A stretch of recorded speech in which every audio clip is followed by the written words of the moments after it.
Hay días en que la selva seca parece más callada de lo normal. No es ese silencio agradable de la tarde, cuando los pájaros empiezan a recogerse y el viento se refresca un poco. Es un silencio distinto, denso, como si la tierra contuviera el aliento esperando que algo suceda. Aquel día, cuando bajé del potrero con Trovador, al paso tranquilo de siempre, sentí ese silencio extraño mucho antes de entender el porqué. Era el final de la tarde. El sol estaba bajo, casi rozando las copas de los árboles torcidos del monte, y el cielo se había convertido en esa mezcla de naranja y púrpura que solo se ve en Tabasco cuando el día se está despidiendo de verdad.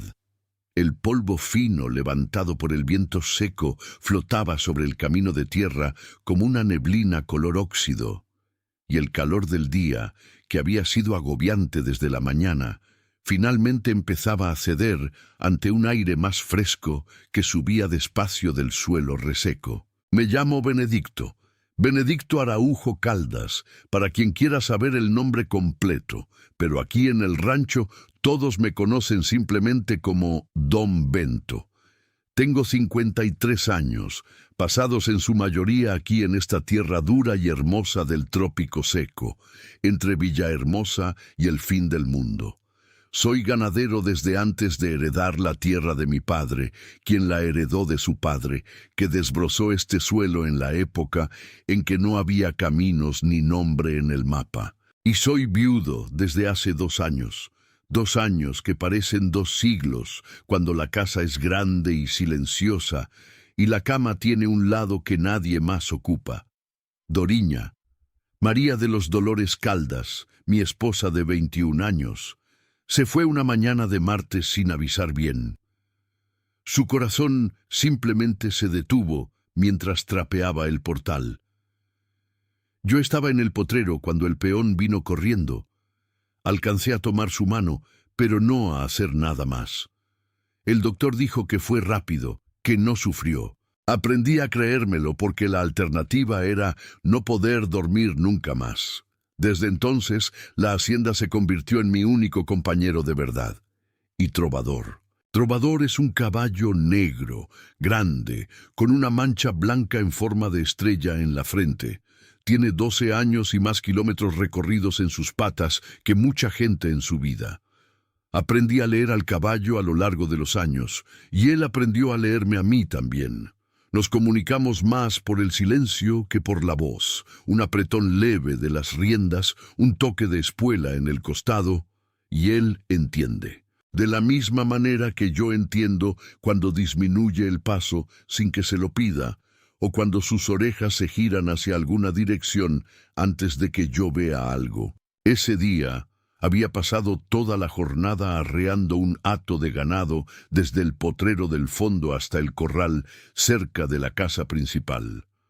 Trabajo pesado, lleno de sol y polvo, del tipo de día que deja los músculos doloridos y la garganta seca de una forma que ni el agua resuelve de inmediato. Tizoc, mi único peón fijo, se había ido más temprano porque su mujer estaba enferma.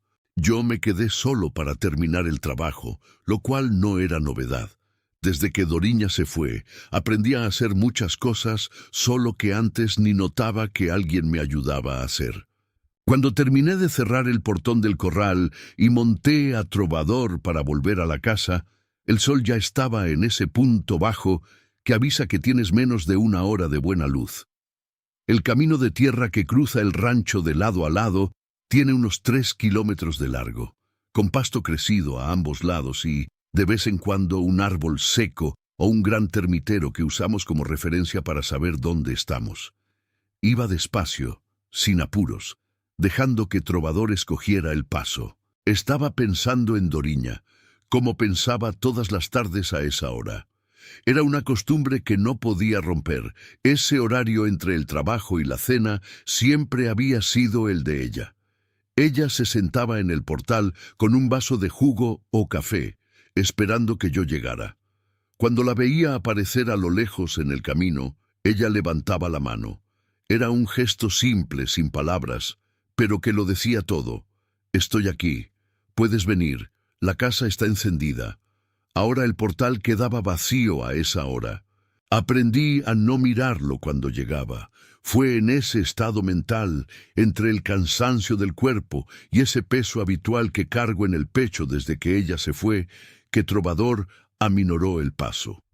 No fue una disminución gradual, como cuando el caballo está cansado. Fue una reducción brusca, casi una parada, como si hubiera encontrado algo enfrente que yo todavía no había visto. Sus orejas giraron hacia adelante y a los lados, esa señal clara de alerta que conozco bien. «¿Qué te pasa, muchacho?», murmuré, más por costumbre que esperando respuesta. Trovador resopló bajo y se detuvo por completo. Levanté la cabeza y miré al frente. En medio del pasto alto, a unos 20 metros del camino, había un perro parado. Un perro solo en medio de la selva seca, a esa hora, ya sería algo extraño. Pero lo que me erizó la nuca no fue la presencia del animal, sino su postura. No estaba olfateando el suelo, no estaba corriendo, no estaba haciendo nada que un perro normal hace cuando está suelto en el campo. Estaba completamente quieto, con el cuerpo tenso, mirando fijamente a algo en el suelo delante de él, como si estuviera vigilando, como si estuviera esperando a alguien. Me quedé quieto sobre el caballo por unos segundos, observando. El perro no se movió, no ladró, no me miró. Y entonces lo escuché. Era un sonido débil, casi imperceptible, llevado por el viento seco de la tarde. Duró solo un instante, un segundo quizás menos, pero fue suficiente para que se me encogiera el estómago de una manera que no esperaba. Era un quejido, débil, ahogado, del tipo que hace un niño muy pequeño cuando ya no le queda fuerza ni para llorar bien. Me bajé de Trovador de inmediato. Amarré la rienda a la rama de una acacia seca que estaba a la orilla del camino y empecé a caminar hacia el perro. El pasto me llegaba a la cintura en ese tramo, e iba abriendo camino con las manos, con los ojos fijos en el animal que seguía quieto, ahora observándome. Cuando me acerqué a unos 5 metros, el perro finalmente se giró hacia mí. Estaba flaco, demasiado flaco, del tipo de delgadez que cuenta historias de hambre y camino largo. Su pelaje era oscuro, casi negro, sucio de polvo, y con algunas espinas del monte pegadas al pelo. Sus ojos eran cafés y cansados, con esa expresión que ciertos animales tienen cuando han pasado por demasiado. Pero no había agresividad en ellos, había vigilancia. Cuando di un paso más, él se adelantó y se interpuso entre mí y lo que estaba en el suelo. No gruñó, no mostró los dientes, solo se plantó ahí, firme, como una barrera viviente. Me detuve. «Tranquilo, solo quiero ayudar», dije en voz baja. El perro me miró fijamente por unos segundos, la cabeza inclinada ligeramente hacia un lado, como si estuviera procesando lo que le había dicho, sopesando si merecía confianza o no. Y entonces dio un paso a un lado. Solo un paso. Pero fue suficiente. Vi lo que estaba cuidando. En medio del pasto seco y duro del monte, envuelto en una cobija vieja, de color indefinido, entre el beige y el café del polvo que había impregnado la tela, había un bebé. Me quedé parado. Por un momento, genuinamente, no pude procesar lo que estaba viendo. El cerebro humano tiene un mecanismo extraño ante cosas imposibles. Se bloquea, se niega, exige más tiempo antes de aceptar. Miré a ese niño ahí en el suelo de la selva y por 2-3 segundos simplemente no lo creí. Luego lo creí, y el corazón se me disparó a un ritmo que no sentía desde el día en que el peón vino corriendo a buscarme por Doriña. Me arrodillé despacio junto al niño, sin movimientos bruscos, consciente de que el perro seguía observándome cada gesto. El bebé era pequeño, muy pequeño, quizás de 3 o 4 meses, no más que eso. El rostro estaba sucio de polvo y había una pequeña grieta en los labios resecos que me dijo que el niño tenía sed más allá de lo que podía aguantar. Pero respiraba. La respiración era débil, irregular, pero existía. Puse 2 dedos suavemente en el cuello del bebé y sentí el pulso. Estaba ahí, demasiado rápido, acelerado como suele estar cuando el cuerpo de un niño está luchando contra algo contra lo que no debería luchar. Miré a mi alrededor. No había nadie. El camino estaba vacío en ambas direcciones. El monte se extendía en silencio por todos lados. Ni un coche, ni una persona, ni rastro de vida humana, aparte de aquel bebé abandonado y el perro que había decidido, por alguna razón que solo él conocía, quedarse ahí y hacer guardia. Fue entonces cuando vi las huellas en el suelo. Cerca del camino, en el tramo de lodo reseco que estaba entre el pasto y la franja de tierra del camino, había huellas de llantas, huellas recientes, con el dibujo todavía nítido, del tipo que aparece cuando un vehículo se detiene por completo y luego arranca. También había pisadas humanas, un par de ellas, yendo del camino hasta el punto donde estaba el bebé y volviendo. Las pisadas de regreso eran más apresuradas, más profundas en el talón, el tipo de huella de quien tenía prisa o miedo, o las dos cosas. Alguien había venido hasta aquí con ese niño, lo había puesto en el suelo y se había ido. Volví a mirar al perro. Estaba sentado ahora, a 2 metros de mí, con los ojos fijos en el bebé con una atención que me impresionó. Había huellas de animales de la selva esparcidas por el lodo alrededor, rastros de coyote probablemente, quizás de alguna zarigüeya. Ninguna de las huellas se acercaba al bebé. El perro había mantenido todo a raya. ¿Cuánto tiempo llevaba ahí? ¿Cuánto tiempo había estado ese animal de centinela en ese campo abierto, con los depredadores del monte, rondando al anochecer, protegiendo a un niño que ni siquiera era suyo? Sentí un apretón en el pecho que no era solo preocupación por el bebé. Era algo más difícil de nombrar. Fue entonces cuando noté el envoltorio dentro de la cobija. Un trozo de papel doblado metido entre los pliegues de la tela, lo suficientemente protegido para no haberse volado con el viento, pero lo suficientemente fácil para ser encontrado por quien tomara al niño. Me temblaron las manos al tomarlo. Lo abrí despacio, con cuidado, como si el papel pudiera deshacerse, y leí una sola frase, escrita con letra temblorosa, irregular, del tipo de letra de quien escribe llorando, o con las manos tan apretadas que apenas podía sujetar el lápiz. Por favor, salve a mi hijo. Me quedé mirando esas palabras por un tiempo que no sé decir cuánto fue. 5 segundos, 30, quizás más.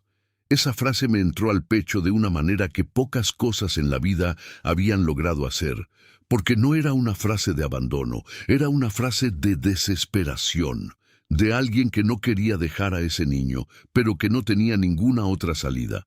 Alguien que eligió la única cosa que aún podía elegir, dejar a su hijo en un lugar donde tal vez alguien lo encontrara, con un perro que tal vez se quedara de guardia, con una nota que tal vez llegara a alguna mano que pudiera ayudar.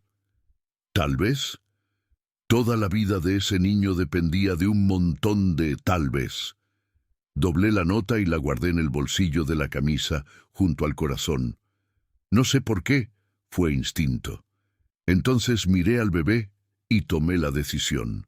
Tomé al niño con cuidado, con ambas manos debajo de la cobija, levantándolo despacio, con el mismo cuidado que se usa para tomar algo demasiado frágil para el mundo. El bebé se movió ligeramente cuando lo levanté, soltó un sonido mínimo, menos que un llanto, más que un suspiro, y sentí ese peso pequeño y cálido en mis brazos, y algo dentro de mí se rompió y se arregló al mismo tiempo. Me puse de pie. El perro se levantó junto a mí, se acercó despacio y olfateó el borde de la cobija. Se quedó así por un momento, la cabeza baja, la nariz moviéndose rápido. Luego me miró. «Hiciste un buen trabajo, amigo», dije con voz baja. El perro movió la cola. Una vez, despacio. Caminé hacia Trovador con el bebé en brazos. El caballo estaba quieto donde lo había dejado, pero giró la cabeza para verme llegar y estiró el hocico hacia adelante, oliendo el aire, sintiendo la presencia nueva que yo cargaba. Monté a caballo con cuidado, algo que parece imposible cuando llevas un niño en brazos, pero uno aprende a hacer lo imposible cuando no tiene otra opción. Me apoyé en el estribo, me equilibré, me senté en la silla con el bebé bien pegado a mi pecho, la cobija firme alrededor, y cuando empecé a andar, el perro empezó a caminar a mi lado, no detrás, al lado, como si supiera que ese era su lugar ahora.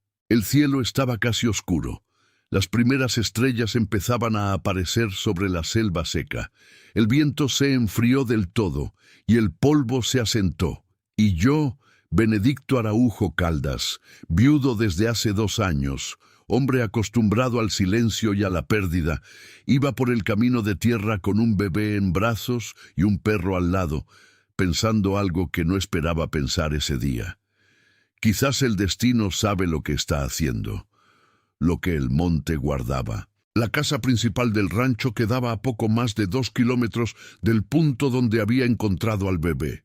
2 kilómetros que, esa noche, parecieron 10.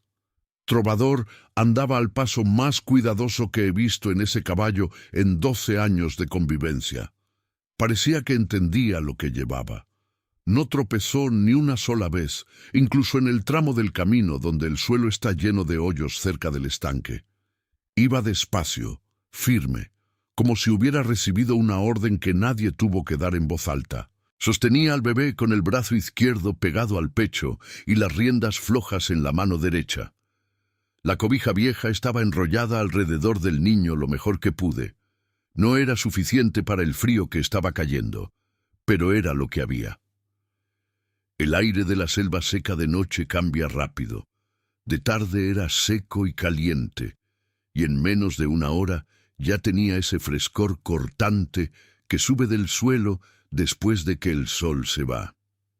El bebé estaba quieto, demasiado quieto para mi tranquilidad. Me asomaba a ver el rostro del niño cada pocos metros, tratando de confirmar en la creciente oscuridad que el pecho todavía subía y bajaba. Subía, bajaba, pero el ritmo era demasiado lento, y la piel, cuando tocaba con el dorso de los dedos la mejilla del bebé, estaba fría de una forma que me apretaba el estómago. El perro iba a mi lado izquierdo, al paso exacto del caballo, sin alejarse y sin acercarse demasiado. De vez en cuando miraba hacia arriba, a mí o al bebé, y luego volvía a mirar al frente. Sin ladridos, sin distracciones con los sonidos de la selva seca de noche. Y había sonidos, porque el monte de noche está lleno de cosas. El canto de los pájaros nocturnos, el revoloteo de los armadillos en el pasto seco, el canto de los grillos que parece venir de todos lados a la vez. El perro ignoró todo. Solo tenía ojos para el camino y para el niño. Cuando el cansancio me alcanzó allá adelante, las luces amarillas tenues del porche que dejaba prendidas para no llegar a la oscuridad total, solté un aire que ni sabía que estaba conteniendo. La casa era vieja, de bajareque revocado y encalada de blanco, con techo de teja de barro y un corredor dando vuelta por 2 lados. Sencilla, como la construyó mi padre y que yo nunca tuve razón para cambiar. Lupe la había adornado con macetas y un zarape colorido en el porche, y a pesar de llevar 2 años sin ella, no había quitado nada de su lugar. Bajé de relámpago con el bebé todavía en brazos, até al caballo al poste del porche y entré directo. El perro se quedó en el umbral de la puerta, parado, mirando hacia adentro. «Pasa, animal», dije. Entró. Puse al bebé en la cama, en mi cama, que era la más ancha, y abrí la cobija vieja con cuidado. El niño vestía un mameluquito blanco, sencillo, limpio a pesar de todo. Alguien había vestido a ese niño con esmero antes de dejarlo en aquel campo. Ese detalle me pegó fuerte. La ropa estaba limpia. La persona que abandonó a este bebé lo había bañado, le había puesto ropa lavada, lo había envuelto en la cobija. Había hecho todo lo que pudo antes de hacer lo que probablemente la destrozó por dentro. Fui a la cocina, calenté agua, mojé un trapo limpio y regresé. Limpié el rostro del bebé con cuidado, quitando el polvo de la mejilla, del rabillo del ojo, de la curva del cuello. El niño se movió un poco, los ojitos parpadearon sin abrir del todo, y los labios se movieron con ese reflejo de succión que tienen los bebés cuando tienen hambre. ¡Hambre! Yo no tenía leche en polvo, no tenía biberón, no tenía nada de lo que un niño de ese tamaño necesitaba. Tenía leche de vaca en el balde que Chuy había dejado por la mañana, pero leche pura de vaca para un bebé tan pequeño no era lo ideal. Lo sabía por la época en que Lupe ayudó a una vecina con un recién nacido años atrás. Pero era lo que tenía, y la alternativa era no darle nada. Diluí la leche con agua hervida, la puse en una taza pequeña y usé una cuchara para gotearle en los labios al bebé, gota a gota, con paciencia. El bebé la aceptó, despacio, con dificultad, pero la aceptó. Con cada cucharada pequeña yo esperaba, observaba la garganta del niño, me aseguraba de que estuviera bajando. Era un proceso lento y tenso, pero después de quizá 20 minutos, el bebé había tomado una cantidad decente, y el color de su rostro había mejorado un poco. Había salido de ese tono grisáceo que me preocupaba y vuelto a algo más parecido al rosado. El perro estaba echado en el suelo junto a la cama, el hocico apoyado en sus patas delanteras, los ojos abiertos, observando todo. Cuando el bebé finalmente cerró los ojos de una manera que parecía sueño de verdad y no desmayo, me senté en la silla junto a la cama y me sujeté la cabeza con las manos por un momento. ¿Qué tenía yo ahí? Un bebé abandonado en el monte, sin nombre, sin papeles, sin más información que una nota con una línea y media. Un perro sin dueño, sin collar, sin ninguna señal de dónde venía.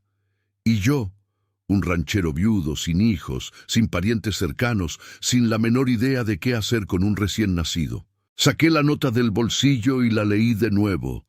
«Por favor, salve a mi hijo». La letra temblorosa, el papel arrugado de quien lo apretó con fuerza antes de soltarlo. Fui a la ventana y miré hacia afuera. El monte estaba oscuro y callado. Las estrellas cubrían el cielo de una forma que solo se ve lejos de los pueblos, denso y profundo, el tipo de cielo que te hace sentir pequeño y parte de algo al mismo tiempo. Pensé en llamar a alguien, al delegado de San Isidro, al centro de salud, a la trabajadora social que de vez en cuando pasaba a hacer censos de apoyos en los ranchos de la zona. Pero era noche cerrada.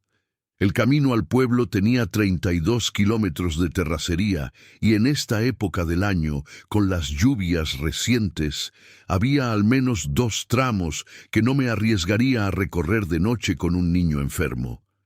Esa noche el bebé se quedaría conmigo. Mañana temprano tomaría las providencias. Decidí eso y volví a la silla junto a la cama. El perro seguía en el mismo lugar. Cuando me senté, levantó la cabeza, me miró y volvió a bajarla. «¿Cómo es que te fuiste a parar ahí en medio del campo, Pregunté en voz baja para no despertar al bebé. El perro parpadeó. «¿Y cómo sabías que tenías que quedarte?» Sin respuesta, obviamente. Pero había algo en su postura, en esa firmeza tranquila, en ese modo de estar presente sin ser invasivo, que me recordaba a ciertos viejos que conocí en la vida, de esos que no hablan mucho pero que sientes que puedes confiar. Me levanté, fui a la cocina, calenté sobras del frijol que había cocido en la mañana y comí sin ganas, sentado en la mesa. Aparté un trozo de cecina que tenía en el gancho y se lo llevé al perro. Se la comió con cuidado, sin voracidad, pero yo notaba por la velocidad que llevaba tiempo hambriento. Luego regresé al cuarto. Me senté y me quedé vigilando al bebé dormir, de la forma en que me imaginaba que los padres lo hacen cuando están asustados, hasta que mis propias pestañas pesaron demasiado para mantenerse abiertas. En lo último que pensé, antes de quedarme dormido en la silla, fue en Lupe. En cómo ella siempre decía que la vida te manda lo que necesitas en el momento que menos lo esperas. Había pasado 2 años pensando que no necesitaba de nada más. Ahora había un niño durmiendo en mi cama y un perro en el suelo cuidando a los dos. Y por primera vez en 2 años, el silencio de la casa no se sentía tan pesado. Raíces que crecen en el lugar equivocado. Me desperté con el cuello torcido y la espalda protestando contra la silla. La luz que entraba por la ventana era esa luz tenue y gris del amanecer que aún no decide si se hará mañana por completo. Hacía frío. El frío húmedo del monte antes de que salga el sol, que cala más de lo que parece porque te acuestas con calor y despiertas helado sin entender cómo. Me levanté de un salto cuando recordé dónde estaba y por qué. El bebé seguía en la cama, durmiendo. El pecho subía y bajaba con un ritmo más regular que la noche anterior, lo que me alivió de una manera física, como si se me hubiera deshecho un nudo entre los omóplatos. El color estaba mejor también, ese rosado tenue de niño sano en lugar del tono grisáceo que me había asustado en el campo. El perro estaba en el mismo sitio donde se había acostado. Me miró cuando me levanté, movió la cola una vez y volvió a apoyar el hocico en sus patas. «Buenos días para ti también», murmuré. Fui a la cocina, puse agua a hervir, preparé café con la mano automática de quien repite el mismo gesto hace 20 años, y me quedé recargado en el mostrador mirando por la ventana mientras la luz de afuera crecía despacio sobre el monte. Era sábado. Chuy no vendría. Estaba solo con el bebé y el perro hasta el lunes por lo menos, a menos que yo fuera al pueblo, lo cual necesitaba hacer, pero que dependía de cómo estuviera el niño cuando amaneciera del todo. Tomé el café caliente y fui a preparar más leche diluida. Cuando regresé al cuarto con la taza, el bebé estaba despierto. No estaba llorando. Tenía los ojitos abiertos, esos ojos oscuros y sin foco que tienen los bebés pequeños, mirando el techo de lodo de la casa como si fuera lo más interesante del mundo. Las manitas estaban abiertas a los lados de la cabeza, los deditos finos moviéndose levemente en el aire, y había una expresión en el rostrito que no supe nombrar en el momento. No era alegría, no era miedo, era algo más neutro y a la vez más profundo que cualquiera de las dos cosas. Me arrodillé junto a la cama.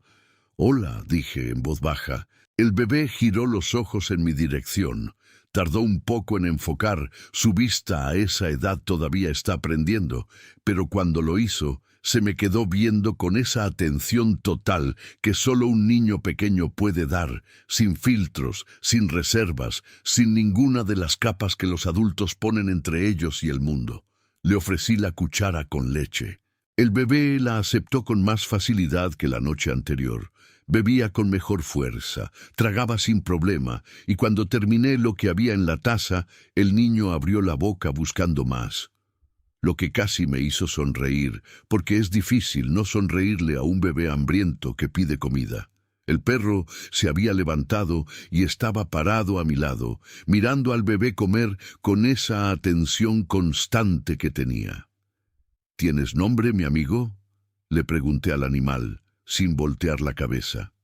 Silencio. Obviamente. «Entonces te llamaré Guardián». El perro me miró. «Porque eso es lo que fuiste», continué en voz baja. «No sé cuánto tiempo estuviste ahí en el campo antes de que yo llegara. No sé de dónde vienes ni cómo acabaste al lado de este niño, pero te quedaste. Y eso no es poca cosa». El perro movió la cola despacio. Guardián se había convertido en nombre. A las 7 de la mañana, con el sol ya saliendo fuerte sobre el monte y la garza blanca que siempre se posaba en la presa de la hacienda, haciendo su ronda matutina, tomé al bebé en brazos y fui al porche. Me senté en la mecedora que había sido de Lupe. Era la primera vez en 2 años que me sentaba en esa silla. Siempre había sido de ella. Tenía el asiento gastado con la forma de su cuerpo, los brazos lustrosos de tanto apoyo. Había mirado esa silla todos los días por 2 años y no había podido sentarme. No por superstición, no por locura, solo porque sentarme ahí se sentía como una despedida que no estaba listo para dar. Pero esa mañana necesitaba una silla y era la única disponible en el porche, y tenía un bebé en brazos, y no pensé. Simplemente me senté. Y no pasó nada terrible. El sol me dio en la cara. El bebé en mis brazos miraba el monte con esa atención sin juicio. Guardián se acostó a mis pies, el hocico apuntando hacia el camino. Me quedé así por un tiempo que no sabría decir cuánto fue, pensando. ¿Quién era este niño? ¿Quién lo había dejado ahí? La letra de la nota era de mujer. No tengo cómo probarlo, pero había algo en la forma de las letras, en la presión del trazo que me lo dijo. Una madre, probablemente joven, probablemente sola, probablemente desesperada de una forma que no podía imaginar bien, aunque lo intentara. ¿Cuántas cosas tienen que salir mal en la vida de una persona para llegar al punto de dejar a un hijo en medio de un campo? No estaba juzgando. Lejos de eso. Estaba tratando de entender. Porque entender importaba, no solo por curiosidad, sino porque este niño tenía una historia antes de mí. Tenía una madre en algún lado que, en el momento en que escribía esa nota, probablemente se estaba destrozando por dentro. Y esa madre podía ser encontrada, podría ser ayudada, podría, quién sabe, recuperar a su hijo si las circunstancias cambiaban. Esas eran preguntas para la trabajadora social, para el DIF, para las autoridades. Pero mientras tanto el niño estaba aquí, en mis brazos, vivo gracias a un perro que nadie le mandó quedarse. ¿Cómo te voy a llamar mientras tanto?, le pregunté al bebé. El bebé me miró. Necesito un nombre provisional. No puedo seguir diciendo el bebé toda la vida. Pensé por unos segundos. Lucas, dije. ¿Está bien? No sé de dónde vino. Quizá de algún santo, quizá de alguien que conocí, quizá de ningún lugar específico. A veces un nombre simplemente aparece y se siente correcto. Lucas se quedó. A las 8 de la mañana fui al establo, atendí a Relámpago, di maíz a las gallinas y regresé adentro. Lucas estaba despierto en la cama, en el mismo estado tranquilo, y Guardián estaba echado a un lado sin haberse movido de su puesto. A las 9, Relámpago ya estaba ensillado y yo ya había tomado mi decisión. Necesitaba ir al pueblo. No podía esperar hasta el lunes. Lucas necesitaba leche en polvo, biberón, pañales, artículos básicos que no tenía y que no podía improvisar más allá de cierto punto. Y necesitaba hablar con alguien que supiera qué hacer con un niño encontrado abandonado, porque por más que quisiera resolver todo yo solo, había cosas que eran más grandes que mi rancho y mi voluntad. El problema era llevar a Lucas por los 32 kilómetros de terracería hasta San Isidro a lomos de Relámpago. Para un bebé en ese estado era arriesgado, pero no ir era más arriesgado todavía. Improvisé. Agarré la mochila de lona que usaba para cargar víveres, puse una capa gruesa de tela dentro, acomodé a Lucas con la cobija alrededor de una manera en que quedara seguro y abrazado y até la mochila a mi pecho. No en la espalda, en el pecho, para poder ver al niño todo el tiempo y que él quedara protegido por el calor de mi cuerpo. Parecía locura. Probablemente lo era. Pero fue lo que se me ocurrió. Subí a Relámpago. Guardián se levantó, sacudió el cuerpo y se colocó al lado del caballo. ¿Tú también vas?, pregunté. Ya estaba caminando. El camino a San Isidro tardó casi 2 horas a ese paso cuidadoso. Guardián estuvo todo el tiempo al lado de Relámpago, sin cansarse, sin distraerse, sin alejarse más de 2 metros del caballo y del bebé. Algunas veces miraba hacia abajo y veía al perro mirando hacia arriba, comprobando si Lucas estaba bien. Lucas durmió casi todo el camino, arrullado por el movimiento del caballo. Yo iba pensando en la nota, pensando en la mano que había escrito esas palabras, pensando en cómo alguien llega al punto de confiarle su hijo a un campo abierto y a la suerte, y quizás a un perro callejero que no tenía por qué quedarse, pero se quedó.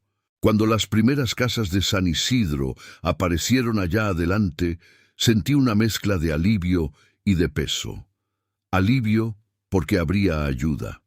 Peso porque a partir de ahí comenzaría un trámite burocrático que probablemente me quitaría a Lucas.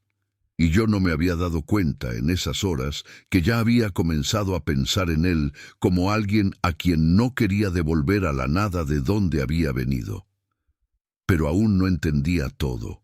Aún no sabía lo que vendría. Aún no sabía que Guardián, ese perro flaco y cansado que se había quedado de centinela en el campo, guardaba una historia dentro que tardaría días en descubrir, y que esa historia lo cambiaría todo.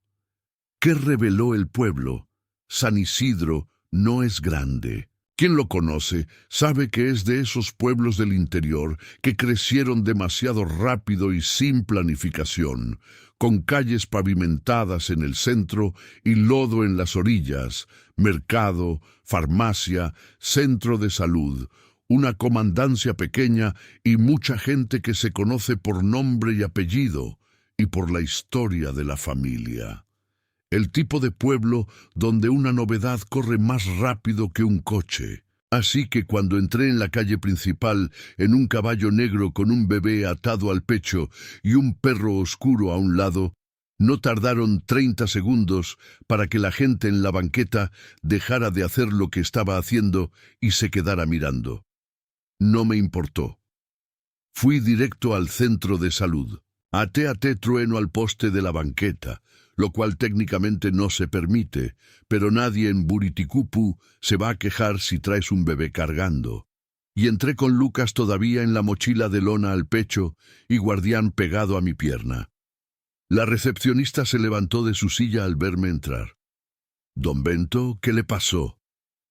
«Encontré a un niño abandonado en la carretera ayer por la tarde», dije directo. «Necesita ser revisado». No tuve que decir más. En menos de 2 minutos ya había una enfermera frente a mí, y en menos de 5 ya había un doctor, el doctor Eribaldo, que atendía en el centro de salud 3 veces por semana y que me conocía de mis chequeos de rutina. Tomó a Lucas de mis brazos con cuidado y lo llevó a la camilla. Fui tras él. Guardián se quedó afuera del consultorio, sentado en la puerta, con la cabeza metida por la rendija observando todo. El examen duró unos 20 minutos. Me quedé parado en la esquina de la sala, brazos cruzados, viendo al doctor Eribaldo trabajar, auscultando el pecho, revisando los reflejos, mirando esos ojitos, apretando la pancita con las yemas de los dedos, checando cada detalle con esa meticulosidad de médico que todavía se toma en serio su trabajo. Lucas lloró un poco durante la revisión. Fue la primera vez que lo oí llorar de verdad, no el quejido débil y ahogado del campo, sino un llanto de reclamo, del tipo que dice, «Deja de pellizcarme». Me alivió más de lo que debió. «¿Niño o niña?», preguntó el doctor Eribaldo mientras examinaba. «No sé», respondí. «No miré». El doctor me miró por encima de los lentes, con una expresión que mezclaba sorpresa y comprensión. «Niño», dijo, «tiene aproximadamente 4 meses, deshidratación leve pero recuperable, sin signos de trauma físico, sin marcas, nada que indique maltrato previo». Hizo una pausa. «El niño estaba bien cuidado antes de ser abandonado, don Bento. Bien alimentado, bien cuidado. Quien haya hecho esto no lo hizo por negligencia». Saqué el papelito del bolsillo y se lo extendí. El doctor Eribaldo lo leyó. Lo dobló despacio. Me lo devolvió. «Necesita levantar el reporte en la comandancia», dijo, «y notificar al DIF o Consejo Tutelar. Yo haré el parte médico aquí». «Ya sé», respondí. «Vine aquí primero porque el niño necesitaba atención médica antes que cualquier otra cosa». Asintió. Hizo bien. De la farmacia salí con leche en polvo, biberones, pañales, pomada y una cobijita nueva. Gasté sin pensarlo, como si fuera natural, como si comprara cosas de bebé todos los sábados por la mañana. La farmacéutica, la doña Raimunda, una mujer de unos 60 años que conocía a todo el mundo desde siempre, me miró con esa expresión de quien tiene una pregunta enorme en la punta de la lengua, pero se aguanta por cortesía. No se contuvo. ¿Es suyo, don Bento? No, respondí. Lo encontré abandonado. Sus ojos se abrieron como platos. Dios mío.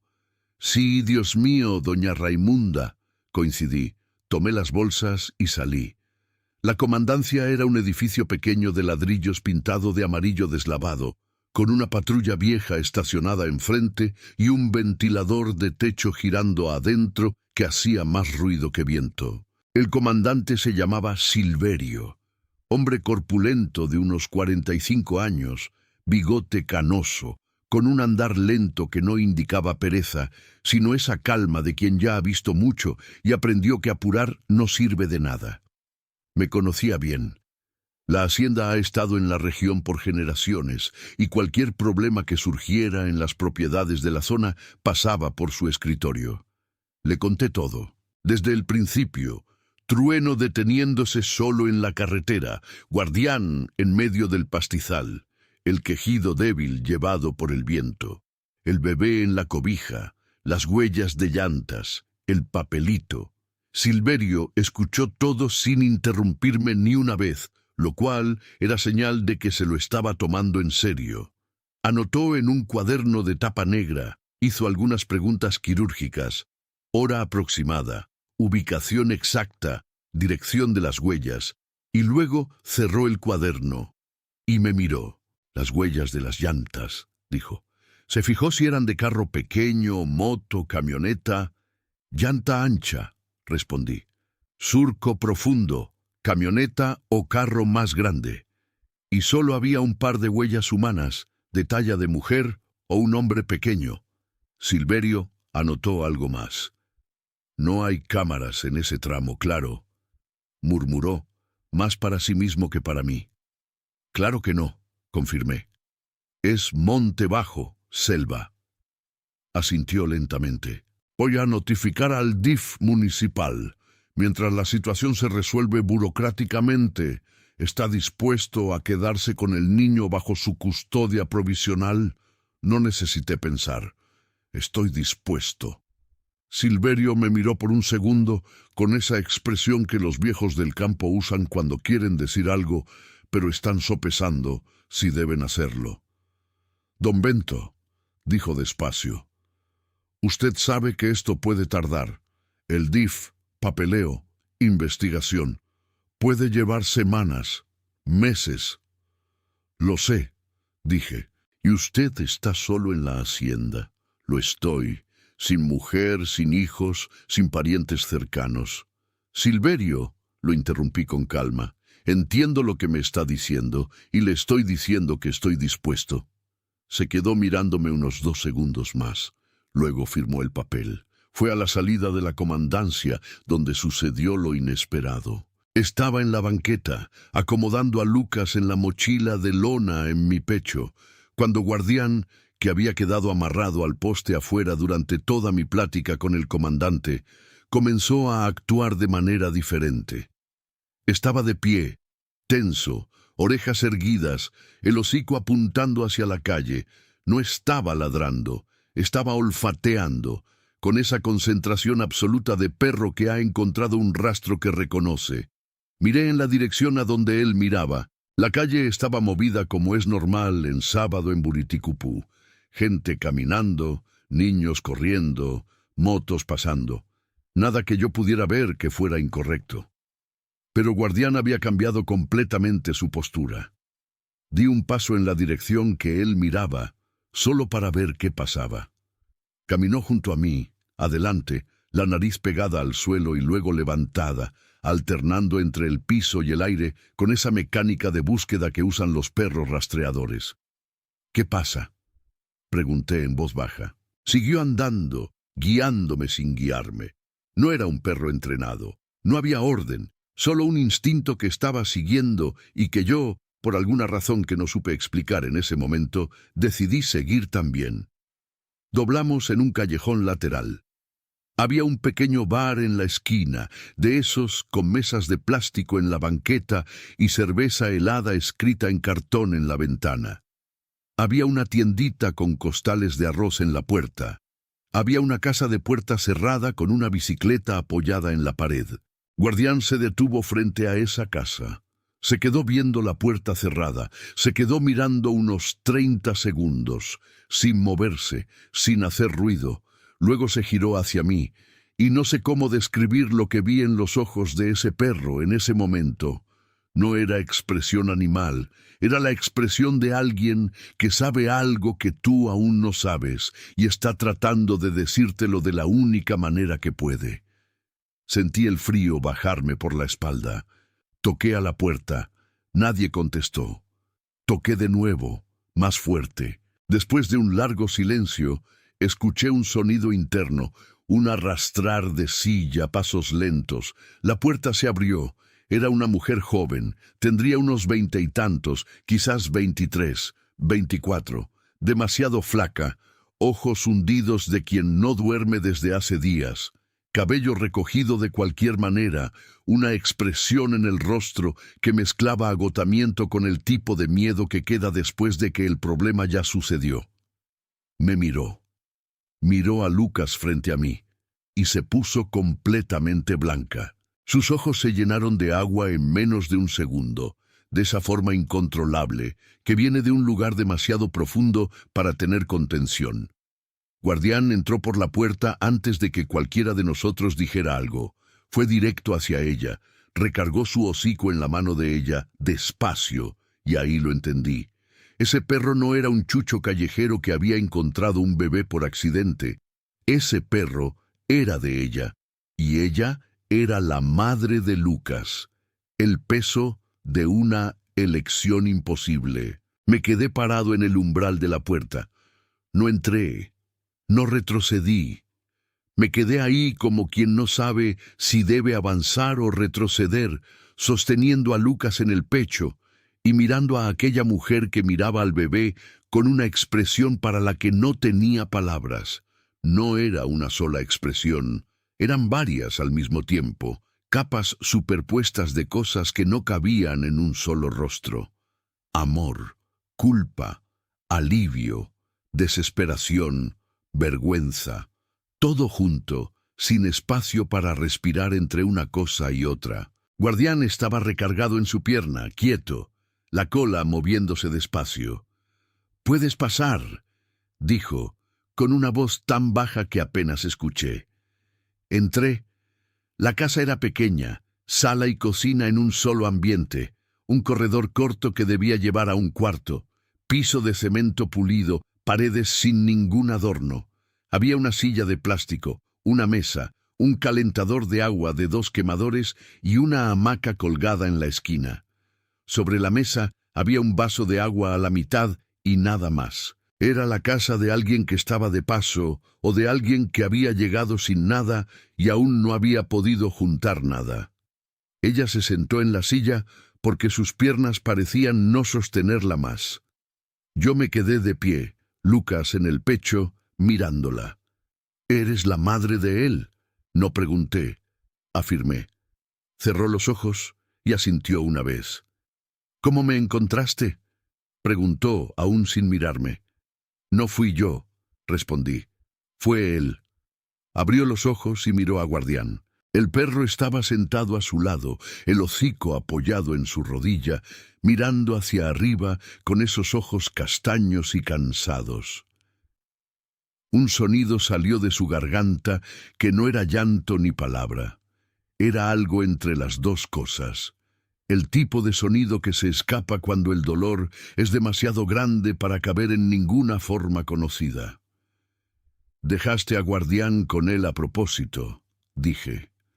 No respondió de inmediato. Se quedó mirando al perro un largo rato. «Sabía que Baco no se iba a separar de él», dijo finalmente. «¿Baco?» «Su nombre». Pasó la mano despacio por la cabeza del perro. Yo le decía Baco, Baco, guardián. El mismo perro con dos nombres, cada uno dado por una persona diferente a la que había elegido proteger. Me senté en el suelo. No había otra silla y necesitaba estar a su nivel, no encima. Puse a Lucas en mi regazo con cuidado, aún envuelto en la cobijita nueva que había comprado en la farmacia. «Necesito saber qué pasó», dije con la voz más tranquila que pude. «No para juzgarte, para entender». Me miró por primera vez desde que entré. Era una muchacha de rostro fino, con facciones que en otros tiempos probablemente eran bonitas. Aún lo eran, bajo el cansancio y la flacura. Los ojos eran oscuros, del mismo tono que los del bebé. El cabello negro y largo se escapaba del elástico en mechones sueltos. «¿Cómo se llama usted?», preguntó. «Benedicto. Puede llamarme Don Bento. Yo soy Janaína». Nos quedamos mirando un segundo. «Janaína», repetí. «¿Cuántos años tienes?» 22 años, casi una niña ella misma. «¿De dónde eres?» «De Piauí, de un pueblo pequeño que usted no conoce». Hizo una pausa. «Vine aquí buscando al papá de Lucas. Me dijo que iba a encontrar trabajo aquí, que íbamos a hacer una vida». La voz no tembló, pero sus dedos apretaron su rodilla. Cuando llegué, él se había esfumado. Sin dirección, sin teléfono, sin nada. Alguien me dijo que se había ido para Pará hace 2 meses. Hice los cálculos rápido. Lucas de 4 meses. Ella llegó a Buriticupú embarazada, probablemente, o con el bebé recién nacido. ¿Y te quedaste? Me quedé porque no tenía dinero para regresar. Dijo esto sin dramatismo, como quien describe el clima. Encontré trabajo de limpiadora aquí, limpiando casas. Pero con Lucas pequeño, la gente no quería contratarme. ¿Quién va a querer una limpiadora que llega con un bebé en brazos? Me fui quedando sin trabajo, sin dinero, sin comida. Escuché todo sin hablar. Anteayer vino el dueño de la casa donde rentaba un cuarto a cobrarme 2 meses de renta atrasada. Hizo una pausa larga. No tenía nada que darle. Me dijo que tenía hasta ayer para irme. «¿Y te fuiste?» «Con Lucas, Baco y la ropa puesta». La voz, finalmente, se quebró un poco. Pasé la noche en la calle con ellos. Lucas empezó a llorar de hambre de madrugada y ya no tenía leche. Mi leche se secó hace 3 semanas porque yo misma estaba pasando hambre. Sus ojos se llenaron de nuevo. Fui a la farmacia de madrugada y pedí leche en polvo fiada. El hombre dijo que no. Fui a otra. Dijo que no. Fui a la tiendita. Dijo que no. Se detuvo. Respiró hondo. Temprano en la mañana me dio un aventón un camionero que iba a pasar por la carretera. No sabía el nombre de la hacienda, no sabía nada. Solo sabía que necesitaba dejar a Lucas en algún lugar donde lo encontraran, en algún lugar donde hubiera alguien. Su voz estaba baja y firme ahora, como queda cuando la persona ya lloró todo lo que tenía que llorar, y lo que queda es solo la verdad desnuda. Lo dejé en el campo porque estaba cerca del camino, porque Baco se quedaría con él, porque escribí el recado, y porque era lo único que aún podía hacer por él. El silencio que siguió a su relato era diferente a cualquier silencio que yo hubiera sentido. Era el silencio de una historia sin villanos, solo gente rota por las circunstancias. Miré a Lucas en mi regazo. Estaba despierto, sus ojitos oscuros viendo el techo, ajeno a todo, a su propia historia, al dolor de su madre, al peso de ese momento. Feliz por ser demasiado pequeño para entender. ¿Por qué no fuiste a la comandancia, al centro de salud, a alguna iglesia? Pregunté, sin acusación. Preguntaba de verdad. Me miró con una expresión que tardé un segundo en identificar. Era vergüenza. No la vergüenza de haber hecho algo malo, sino la vergüenza de necesitar. La vergüenza de pararse frente a alguien y decir, no tengo nada, estoy en el fondo, necesito ayuda. Ese tipo de vergüenza yo la conocía. Era la vergüenza que el interior de México fabrica en serie en las personas que crecen escuchando que pedir auxilio es signo de debilidad. Tenía miedo, dijo finalmente, miedo de que se llevaran a Lucas y yo no lo viera nunca más, miedo de que me llamaran mala madre, miedo de que... No eres mala madre, la interrumpí. Ella se detuvo. Hiciste lo más difícil que existe, continué. Renunciaste a lo que más amabas para tratar de salvarlo. Esto no es abandono, es lo contrario al abandono. Sus ojos se desbordaron. No dije nada más por un rato. Dejé que el silencio hiciera su trabajo, porque hay momentos en que la palabra correcta es el silencio. Guardián, Baco, se levantó, caminó 2 pasos y recargó el hocico en la cobijita de Lucas. Se quedó así, quieto, los dos, la madre y el perro, mirando al bebé con esa atención que solo existe cuando el amor es real y ha sido puesto a prueba. Él se quedó con Lucas todo el tiempo, dijo ella en voz baja. Cuando dejé a Lucas en el campo y me fui, Baco se quedó. Lo llamé para que viniera conmigo. La voz se le quebró. Él no vino. Se quedó mirándome irme y se quedó ahí. Cerré los ojos por un segundo, porque ese detalle era lo más pesado de todo lo que ella había dicho. El perro de ella, el animal que la acompañaba, había elegido quedarse con el bebé cuando ella tuvo que irse. Había tomado una decisión que ni ella pudo tomar de otra manera. Y esa decisión había salvado a Lucas. Abrí los ojos. Janaína, dije, ¿tienes hambre? Ella parpadeó, como si la pregunta viniera de un idioma diferente. Yo... Empezó y se detuvo. Responde directo. Una pausa. Sí. ¿Desde cuándo? Ella miró hacia un lado. Desde anteayer en la mañana me levanté con Lucas en brazos. Voy a traer comida, tú no te mueves de aquí. No era una orden, era una petición. Pero salió firme. Ella asintió. Fui hacia la puerta, me detuve, me di la vuelta. Lucas está bien, dije. El doctor lo revisó esta mañana, está bien. Ella cerró los ojos. Y esta vez, lo que salió de ella fue un llanto diferente a todos los demás. No de dolor, no de culpa, no de miedo. Era el llanto de quien ha soportado demasiado peso por demasiado tiempo y finalmente alguien llega y le dice, «Puedes soltar». Yo lo sostengo un momento. Salí y cerré la puerta con cuidado. Fui al changarrito de la esquina con Lucas pegado al pecho y Guardián a mi lado. Compré pan, queso, pollo, arroz, harina de maíz, azúcar, café. Compré suficiente para una semana, sin pensar en el costo, y regresé. Cuando entré, ella estaba en la misma silla, con Guardián en su regazo ahora, los brazos rodeando al perro, el rostro enterrado en el pelaje oscuro del animal. Fui a la cocina improvisada y empecé a cocinar. No pregunté si podía, simplemente lo hice, porque había cosas en ese día que estaban más allá de la necesidad de pedir permiso. Cuando el suelo desaparece bajo los pies.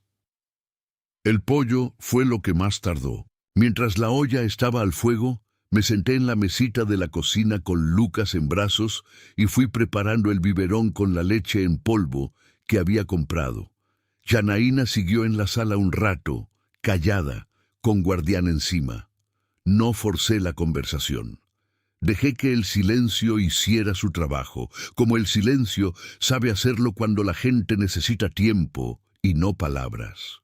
Cuando el olor de la comida empezó a invadir el cuarto, ella apareció en la entrada de la cocina. Se quedó parada ahí, con los brazos cruzados sobre el pecho, mirándome cocinar con una expresión que no pude descifrar completamente. Había gratitud, había extrañeza, había algo que parecía ser la sensación de quien no está acostumbrado a recibir cuidado y no sabe muy bien cómo comportarse ante él. «Usted no tenía por qué», dijo ella en voz baja. «Lo sé», respondí, sin voltear de la olla. Lucas estaba despierto en mi regazo, succionando el biberón con una fuerza que me hizo sonreír. esa fuerza de bebé con hambre de verdad, los puños cerrados, los ojitos cerrados de concentración. Cuando lo miré a él y luego miré a Janaína, vi que ella estaba mirando a su hijo con esa hambre diferente, no de comida sino de cercanía, de tacto, de tenerlo en brazos. ¿Quieres cargarlo?, ofrecí. Ella dio un paso y luego se detuvo. ¿Puedo? La pregunta me dolió un poco por dentro, porque una madre no debería tener que pedir permiso para cargar a su propio hijo. Pero entendí lo que había detrás. Ella no sabía cuál era mi rol ahí, no sabía si yo era una amenaza o un aliado, no sabía casi nada de mí, aparte de lo que los últimos 40 minutos habían mostrado. «Claro que puedes», dije. «Es tuyo». Ella cruzó la cocina y tomó a Lucas con un cuidado que solo existe en quien ha amado ese peso específico desde antes de existir. Acomodó al bebé en su regazo con la naturalidad de quien tiene memoria muscular para cargar. La forma en que una madre sostiene a su hijo es diferente a cualquier otra, tiene un ajuste que no se aprende, que simplemente está ahí. Lucas dejó de succionar el biberón por un segundo, como si hubiera notado el cambio. Luego volvió a succionar. Janaína enterró la nariz en el cuello del bebé y se quedó así, con los ojos cerrados, respirando. Me volví hacia la olla y moví el pollo sin necesidad, solo para darle ese momento sin sentirse observada. Comimos en la mesita pequeña de la cocina. Yo, ella, Lucas en su regazo, Guardián acostado debajo de su silla. La comida era sencilla: arroz, pollo cocido, un sofrito de cebolla y tomate que había improvisado con lo que había. Pero Janaína comió con esa atención de quien tiene hambre de verdad, no con la delicadeza de una visita. No había nada malo en eso. Era honesto. Entre un bocado y otro, ella fue hablando. No de forma organizada, no del principio al final. Iba saliendo en pedazos, como sucede cuando la historia ha estado guardada por demasiado tiempo y comienza a filtrarse por las grietas. Yo escuchaba, comía y dejaba que saliera. El padre de Lucas se llamaba Rodrigo. Se habían conocido en Piauí, en Teresina, donde ella trabajaba en una tienda de ropa y él trabajaba en la construcción.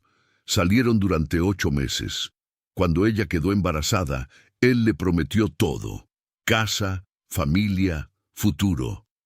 Ella le creyó porque quería creer, porque tenía 21 años y porque las personas creen en las promesas de quienes aman, incluso cuando algo en el fondo les dice que no deberían. Cuando el bebé tenía 2 meses, él dijo que se iba a Maranhão buscando una mejor oportunidad de trabajo. Dijo que enviaría dinero y luego que mandaría por ellas 2. Ella esperó 3 semanas. Luego vendió lo poco que tenía, tomó lo que le quedaba y se fue con Lucas y Guardián en un autobús de 18 horas. Llegó a Buriticupu con 400 reales, una dirección que no existía y un perro que no se había enterado de nada, pero que se había ido con ella porque era el único que se había quedado. «Baco era de mi papá», dijo ella mirando al perro. «Cuando mi papá murió, Baco se quedó conmigo. Llevo 3 años con él». Hizo una pausa. «Cuando tuve que irme de casa allá en Piauí, no había cómo dejarlo. Me fui con él». Miró al perro un segundo más. Él siempre supo cuando estaba mal. Se quedaba a mi lado, no se iba. Cuando lloraba en la noche, recargaba la cabeza en mi brazo. Miré a Guardián debajo de la silla. Él me devolvió la mirada. 3 años con ella. Había venido de lejos. Se había quedado con el bebé cuando ella no pudo hacerlo. Era la única continuidad de cuidado que Lucas había tenido en esas horas entre ser abandonado en el campo y mi aparición. «¿Por qué regresaste aquí?», pregunté. «Después de dejar a Lucas en la carretera, ¿volviste a esta casa?». Ella bajó la mirada. No tenía a dónde ir. El dueño dijo que tenía que irme, pero todavía no había amanecido para que me echara. Vine aquí, me senté en esta silla y me quedé esperando». «¿Esperando qué?». una pausa larga. No sé, dijo. Creo que esperando saber si él estaba bien, si alguien lo había encontrado. La voz se volvió muy baja. Si había hecho lo correcto o la peor cosa que existe. No respondí de inmediato, porque había dos verdades ahí y ambas eran reales al mismo tiempo. Ella había hecho algo que ninguna madre debería tener que hacer, y había hecho lo único que estaba dentro de las posibilidades que la vida le había dejado en ese momento. Ambas cosas eran verdad a la vez, y no había cómo resolver ese nudo con ninguna frase bonita. «No lo vas a perder», dije finalmente. Ella me miró. «El delegado Silverio es un hombre serio», continué. «Lo que pasó tiene explicación. No lo abandonaste por maldad, lo abandonaste por desesperación, y hay una diferencia. Yo voy a atestiguar eso. El doctor Eribaldo también va a testificar que el niño estaba bien cuidado antes». Hice una pausa. «Pero vas a necesitar ayuda, y vas a necesitar aceptar ayuda, que es la parte más difícil». Ella se quedó mirando a Lucas en su regazo. «¿Por qué está haciendo esto?», preguntó. «Usted no me conoce». Era una pregunta justa. Me quedé un momento pensando en cómo responder de una manera verdadera, no de una manera bonita. «Porque cuando yo era joven», dije, «mi familia pasó por un invierno muy duro. Sequía, deudas, todo junto. Mi padre fue a pedir ayuda a un vecino al que apenas conocía, y el vecino ayudó, sin cobrar, sin juzgar, sin convertir eso en una deuda eterna. Miré mi vaso de agua. Mi padre vivió 20 años más después de eso. Crió a sus hijos. Dejó tierra. Nunca olvidó lo que ese hombre hizo, pero tampoco pudo pagarlo de vuelta porque el hombre no quería pago. Solo le dijo a mi padre: «Cuando puedas, ayuda a otra persona». Hice una pausa. «Yo todavía estoy pagando esa deuda». Janaína se quedó mirándome por un momento, luego miró a Guardián, y el perro la miró a ella, movió la cola una vez y volvió a apoyar la barbilla en las patas. Fue después del almuerzo que llegó la segunda tensión. Había ido al corredor a buscar las bolsas que había dejado colgadas en la silla de montar de Trueno, y cuando volví adentro, encontré a Janaína de pie en medio de la sala, Lucas en brazos, con una expresión en el rostro que había cambiado por completo. El hombre estaba en la puerta. Era el dueño de la casa. Lo entendí en segundos, por la forma en que se quedó parado en el umbral sin pedir permiso, por el aire de autoridad barata que algunas personas cargan cuando saben que tienen cierto poder sobre otra. Un hombre de unos 50 años, camisa abierta, sandalias, expresión de quien vino a cobrar y no está de humor para charlar. «Sigues aquí», le dijo a Janaína ignorando mi presencia por completo. «Ya me iba», respondió ella con la voz controlada, pero yo veía sus manos apretando la cobijita de Lucas. «Debiste irte ayer», dijo él, «y todavía me debes 2 meses». «No tengo cómo pagar ahora», dijo ella. «No es mi problema», respondió él. «Tengo un inquilino nuevo para este cuarto mañana. Recoge tus cosas ahora». Fue entonces cuando me vio de verdad. Me miró de pies a cabeza con esa expresión de quien está recalculando la situación. «¿Quién eres tú?» «Benedito Caldas», respondí con calma. «Ranchero de la región». Me miró un segundo más. «¿Y qué tienes que ver tú con esto?» «Por ahora soy testigo», dije, «y estoy aquí como amigo de ella». Miró a Janaína, luego a mí y de vuelta a ella. «Amigo o no, ella me debe dinero y necesita irse». «¿Cuánto les debe?», pregunté. Dijo la cantidad. No era pequeña para quien no tenía nada, pero para mí era el precio de un costal de alimento para animal. Saqué la cartera, conté los billetes, se los extendí. Miró el dinero en mi mano. «¿Esto cubre la deuda?», pregunté. «Cubre», dijo él después de una pausa. «Entonces está cubierta, y se quedará unos días más hasta que yo resuelva su situación de manera adecuada. ¿Te parece?». No era exactamente una pregunta. Él tomó el dinero, Me miró una vez más con esa expresión difícil de clasificar y se fue sin decir más nada. La puerta se cerró de golpe. El silencio regresó. Janaína estaba de pie en medio de la sala, con Lucas en brazos y Guardián a su lado, mirándome con esa expresión que estaba aprendiendo a reconocer en ella, la de quien no sabe cómo recibir lo que acaba de recibir. «Le pagaré de vuelta», dijo ella con firmeza. «Ya lo sé», respondí. «No lo digo por decir». «Sé que no lo dices por decir», dije. «Y cuando puedas, pagas, no a mí, a alguien que lo necesite». Se quedó mirándome. Guardián se levantó, caminó hacia mí y apoyó el hocico en mi mano. Le pasé la mano por la cabeza. «Baco», dije, usando su nombre por primera vez. El perro movió la cola, y pensé que ese día ya había sido bastante pesado, pero el día aún no terminaba. Porque cuando salí a buscar a Trueno al poste y prepararme para el camino de regreso, el caballo estaba agitado de una forma que no le veía hace mucho tiempo. Las orejas girando rápido, el cuerpo tenso, las herraduras golpeando el suelo, y el cielo al poniente había adquirido un color que cualquier hombre del campo reconoce al instante. Morado oscuro, verde en los bordes, nube baja y rápida viniendo de un horizonte que había estado despejado hacía media hora. Tormenta. Y no era la tormenta pequeña de la tarde, era la línea de lluvia pesada que manda Marañón cuando quiere recordar quién manda. Miré el cielo. Miré a Trueno. Pensé en los 32 kilómetros de camino de tierra entre mí y el rancho. Con esta lluvia, en 2 horas ese camino se convertiría en un lodazal intransitable. Las partes bajas se inundaban.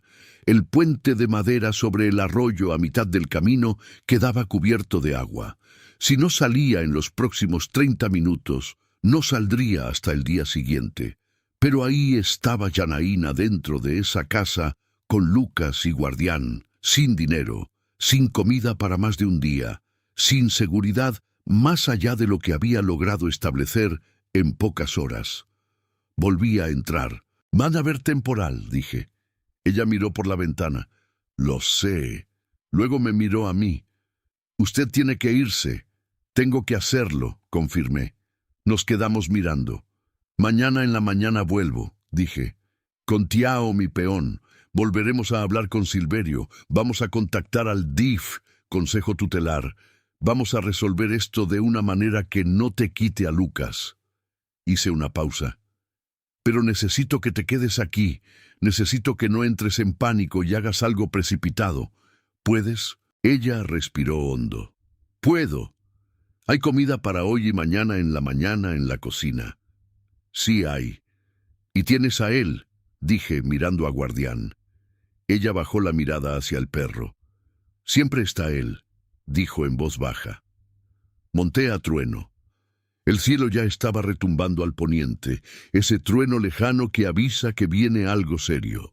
Puse al caballo al trote y salí por la calle, el polvo del camino empezando a oler a tierra mojada antes de que cayera la primera gota. Ese olor que tiene el campo cuando la lluvia está llegando, pero ya envió un aviso. Guardián se quedó en el umbral mirándome marchar, igual que como había mirado a Janaína irse horas antes en aquel campo. Pero esta vez era diferente. Esta vez estaba la certeza de que yo volvería. El giro. Que nadie planea la lluvia, me alcanzó antes de la mitad del camino. No llegó despacio, cayó de golpe, como lo hace Marañón cuando decide llover de verdad. Una cortina de agua que borró el horizonte en segundos, transformó el camino de tierra en una superficie de lodo resbaladizo y llenó los zanjones a ambos lados con un ruido que Trueno conocía y respetaba. Bajé la cabeza, el ala del sombrero apuntando hacia abajo, y dejé que el caballo escogiera dónde pisar.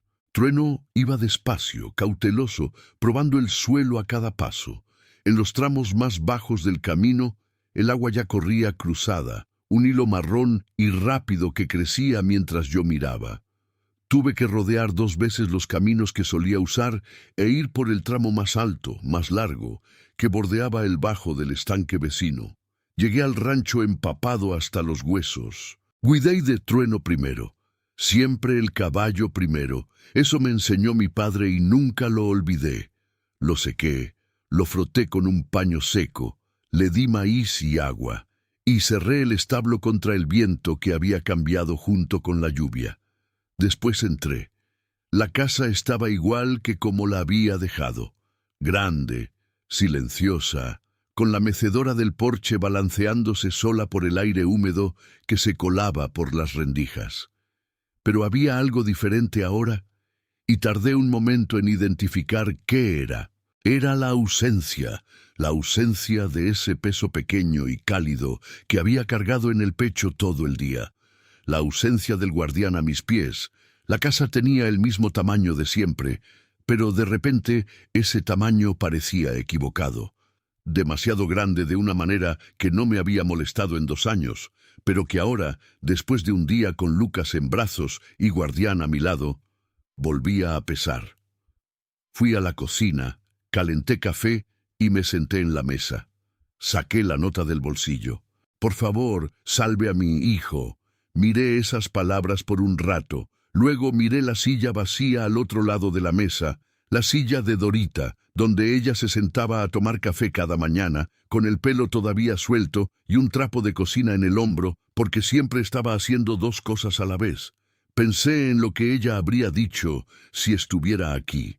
Sabía exactamente lo que ella habría dicho. Dorita era de esas mujeres que deciden rápido y deciden bien. Ella habría visto a Janaína, habría visto a Lucas, habría visto a Guardián, y en menos de 10 minutos ya tendría un plan y lo estaría ejecutando. Ella nunca tuvo hijos. No por falta de querer, sino porque sus cuerpos no se lo permitieron, y esa había sido la pena más silenciosa de nuestro matrimonio, la que no nombrábamos mucho, pero que siempre estaba ahí, como una sombra en la esquina del cuarto. Ella habría amado a Lucas de inmediato. Pensé en eso y no intenté detener lo que vino después. Una nostalgia que no era solo por ella, sino por toda una vida que pudo haber sido y no fue. Nostalgia por niños que no nacieron y mañanas llenas que no sucedieron. Me quedé sentado con eso un rato y luego me levanté, lavé la taza y me fui a dormir. Temprano por la mañana, todavía oscuro, apareció Tizón. Llegó en la vieja camioneta que era suya, se estacionó en el patio y entró golpeando el pie en el umbral para quitar el lodo. La lluvia había parado de madrugada, pero el suelo seguía empapado y pesado. Tizón tenía 48 años. Era delgado, moreno, con cara de pocas sonrisas, pero de muchas palabras cuando la situación lo requería. Trabajaba conmigo desde hacía 11 años y era del tipo de hombre al que no tienes que explicarle mucho.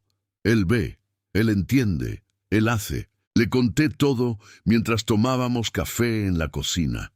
Escuchó sin interrumpirme, igual que el comisario Silverio había escuchado.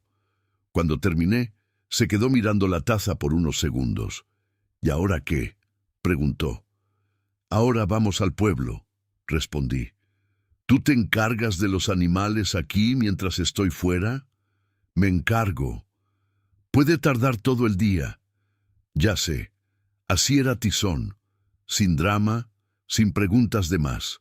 Monté a Trueno y me fui. El camino había mejorado con el sol de la mañana. No estaba seco, pero era transitable, lo cual era suficiente. El cielo estaba de un azul pesado, de ese azul que aparece después de una lluvia fuerte, más profundo y limpio de lo normal, con unos buitres dando vueltas allá arriba, aprovechando las corrientes de aire caliente que subían de la tierra mojada. Cuando llegué a la callejuela lateral de San Isidro y toqué a la puerta, Guardián ladró una vez desde adentro. Un ladrido corto, de aviso, no de amenaza. Janaína abrió. Había dormido. Lo vi en su cara, en la ausencia de ese agotamiento agudo de quien pasó la noche en vela. Había una diferencia pequeña pero real, los ojos menos hundidos, los hombros menos tensos. Lucas estaba en la hamaca, despierto, pateando el aire. ¿Durmió?, pregunté. Dormí, dijo ella. Los dos. Guardián se acercó a mí, olfateó mi mano y volvió al lado de ella. Entonces vámonos, dije. Hay cosas que resolver hoy. Lo que siguió fue el tipo de día que la burocracia del interior de México sabe hacer. Lento, lleno de papeleo, lleno de espera, lleno de cuartos pequeños y ventiladores ruidosos. Pero el comisario Silverio hizo lo que dijo que haría. El doctor Eribaldo hizo su informe. La trabajadora social, una mujer llamada Consuelo, seria y competente de una manera que me sorprendió, vino especialmente desde Culiacán para el caso. Shanaína contó la historia de nuevo a cada uno de ellos. Yo me quedé a su lado. No hablé por ella. No lo necesitaba y no sería correcto, pero estar ahí y estar ahí significaba algo. Había un equilibrio diferente en el cuarto cuando ella no estaba sola. Cuando las preguntas se ponían más duras, la veía respirar hondo y responder sin retroceder, y entendía que había una firmeza en ella que la desesperación de los últimos meses había ocultado pero no destruido. Consuelo fue directa. La situación de la señora es de vulnerabilidad extrema, no de negligencia intencional. Hay distinción legal y hay distinción humana. Miró los papeles. El niño se queda con la señora bajo seguimiento. Vamos a montar un plan de asistencia. Janaína cerró los ojos por un segundo. Pero necesita un domicilio fijo, continuó Consuelo. No puede estar en situación de calle con el niño. Esa es una condición. Silencio. Todos miraron el problema que estaba en el centro de la mesa sin que nadie tuviera que nombrarlo. Janaína no tenía a dónde ir. El cuarto que rentaba era de un día para otro, y el dueño no era un hombre de fiar. Fue en ese silencio que hablé yo. No lo había planeado. No había llegado con esa intención formada, con un plan listo. Las palabras simplemente salieron porque eran las palabras correctas para ese momento. Y a veces, lo correcto no necesita planificación. Solo necesita valor. Ella puede quedarse en mi rancho, dije. Todos en el cuarto me miraron. Janaína me miró a mí. Tengo casa con cuarto vacío. Tengo comida. Tengo espacio. Miré a Consuelo. Ella trabajaría. No sería caridad. Hay trabajo de sobra en un rancho. Y estaría con su hijo a su lado. Consuelo me evaluó con esa mirada profesional de quien ya ha visto mucho y ha aprendido a medir rápido. Usted es viudo, ¿correcto? ¿Vive solo? Correcto. ¿Tiene antecedentes limpios? Los tengo. El comisario Silverio puede confirmarlo ahora si quiere. Silverio confirmó con un asentimiento de cabeza. Consuelo se giró hacia Janaína. ¿Usted se sentiría segura bajo esas condiciones? Janaína me miró por un largo momento. No era la pregunta de si me conocía lo suficiente. Era la pregunta más profunda de si aún era capaz de confiar en alguien después de todo lo que había pasado. Entendí eso y no dije nada. La dejé llegar a la respuesta a su manera. Sí, me sentiría segura, dijo finalmente. Salimos de la comisaría al caer la tarde. El sol estaba en ese punto bajo de nuevo, el mismo punto de cuando encontré a Lucas en el campo, 2 días antes. El cielo naranja y morado del semidesierto, el polvo fino sobre el camino, el calor del día cediendo al frescor que viene de la tierra. Janaína iba a mi lado con Lucas en brazos. Guardián iba al frente. Amaparré la mochila con sus pertenencias en la montura de Trueno. No eran muchas, cabían en un solo bulto. Y subí al caballo. Ella me miró desde abajo. Voy a caminar a su lado, dijo. A pie no hay problema. No lo hay, concedí. Pero es lejos. Yo sé caminar, dijo ella sencillamente. Y caminó.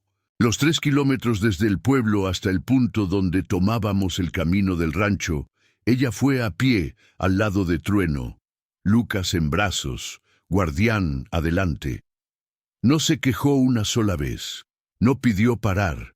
Iba al paso firme de quien está acostumbrado a la distancia y al suelo duro. Cuando llegamos al camino de tierra y el campo abierto se extendió a ambos lados, ella miró a su alrededor con una expresión que reconocí. Era la expresión de quien ve paisaje grande por primera vez después de haber estado encerrado en un espacio pequeño. «Es bonito», dijo en voz baja. «Lo es», concedí. Guardián se detuvo a mitad del camino, se giró hacia ella, movió la cola y siguió caminando. Y fue en ese momento, en ese gesto simple del perro que había cruzado campo abierto para proteger a ese bebé, que se había quedado cuando todos se fueron, que me había guiado hasta ella sin saber que lo hacía. Que sentí esa cosa que es difícil de nombrar cuando sucede, pero que todos reconocen cuando la sienten. Era el peso antiguo saliendo. No de golpe, no completamente, no de una forma que borrara a Dorita, o los 2 años de silencio, o la mecedora vacía en el porche.